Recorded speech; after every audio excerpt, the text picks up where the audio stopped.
In this video, I'll show you how to set up batch sync. Batch sync lets you connect multiple calendars at once, instead of creating individual syncs one by one. From your dashboard, go to Syncs and click Sync Multiple Calendars. You'll see a list of all calendar accounts you've connected to CalendarBridge. Start by selecting 2 or more calendars you want to keep in sync with each other. If an account has multiple calendars, you can expand it to choose the sub-calendar you want to sync. CalendarBridge will create a sync connection for every possible combination between the calendars you select. For example, if you select 3 calendars, CalendarBridge will create 6 syncs. That includes calendar A syncing to B syncing back to A syncing to C syncing back to A, and so on. You'll see a preview of all the syncs that will be created before you move on. Once you've selected the calendars you want, click Continue to Privacy.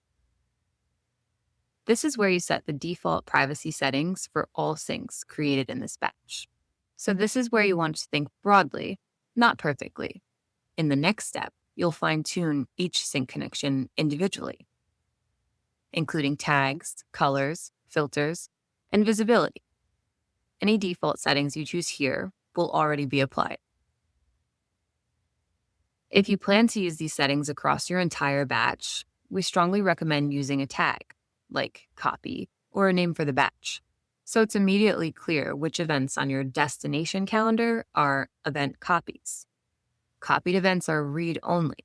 You can't edit copies, so being able to recognize them at a glance is important. Once you've finished setting your batch defaults, click Continue to Options. This is where you review your syncs and customize each connection exactly the way you want it. Let's review the event details. Subject controls whether the event title is copied or shown as busy. Attendees copies the guest's name into the description without sending invites.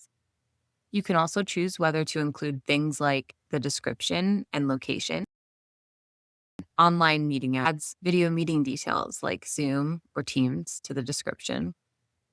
Reminders controls whether copied events use the destination calendar's default reminder settings. If it's disabled, copied events are created without reminders. All private controls how your availability appears to others when using scheduling features in calendar apps like Google and Outlook. You'll still see event details on your calendar, but others will only see that you're busy. This is also where you can set event tags for each sync connection. By default, CalendarBridge adds copy, but you can customize this per sync. For example, work, personal, or family.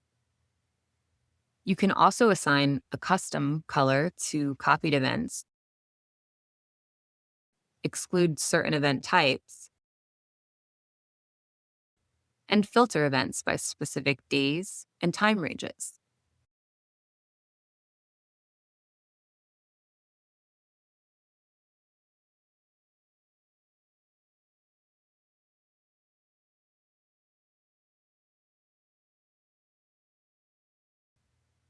Once you've reviewed your settings, click Create Syncs. CalendarBridge will begin creating all sync connections in the batch. You'll see a syncing status next to the sync group while the setup completes. And that's it. Your calendars are now syncing.